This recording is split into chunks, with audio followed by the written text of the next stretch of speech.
যোৱাকালিৰ বাতৰি যিয়ে চাইছে বা যোৱাকালি ছ'চিয়েল মিডিয়াত যিসকলে ভিডিঅ' ফুটেজ কিছুমান দেখিছে তেওঁলোকে মন কৰিছে যে গণেশগুৰিৰ যিখন ফ্লাইঅভাৰ আছে তাৰে তলত জুবিন গাৰ্গৰ এখন বিশেষ ফটো অংকন কৰা আছিল আৰু এই ফটোখন মচি পেলোৱা হৈছিল কিন্তু পিছত বহু হাজাৰ হাজাৰ অনুৰাগী আহি উপস্থিত হ'ল আৰু তেওঁলোকৰ উপস্থিতিত এই ফটোখন মাৰ্চেল বৰুৱা নামৰ শিল্পীজনে পুনৰ আঁকিছিল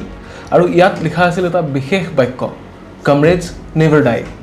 কেতিয়াবা আপোনালোকে ভাবিছেনে এই কমৰেড শব্দটোৰ অৰ্থ কি জানিব পৰা মতে কমৰেড শব্দটো ফ্ৰেঞ্চ ভাষাৰ কেমেৰেড শব্দটোৰ পৰা অহা আকৌ বহু লোকে এই বুলিও দাবী কৰে যে এই শব্দটো মূলতঃ স্পেনিছ ভাষাৰ পৰাহে অহা আৰু এই শব্দটোৰ মূল অৰ্থ আছিলে কোঠা বা কক্ষ অৰ্থাৎ একে কোঠাত বা একে কক্ষত থকা কিছু লোক সেনাসকলে এটা সময়ত একে কোঠাত বা একে শিবিৰত বাস কৰোঁতে এজনে আনজনক কমৰেড বুলি সম্বোধন কৰিছিল আকৌ 19 আৰু 20 শতিকাত এই শব্দটো কমিউনিষ্ট আৰু ছ'চিয়েলিষ্টসকলৰ মাজত বেছি পপুলাৰ হৈছিল তেওঁলোকে এজনে আনজনক কমৰেড বুলি সম্বোধন কৰিছিল যিটোৱে বুজাইছিল যে তেওঁলোকৰ লক্ষ্যস্থান একে তেওঁলোকৰ উদ্দেশ্য একে আৰু তেওঁলোক এজন আনজনৰ সহযাত্ৰী অথবা সতীৰ্থ কমৰেড শব্দটো যদিও সৰু কিন্তু ইয়াৰ অৰ্থটো বৰ বিশাল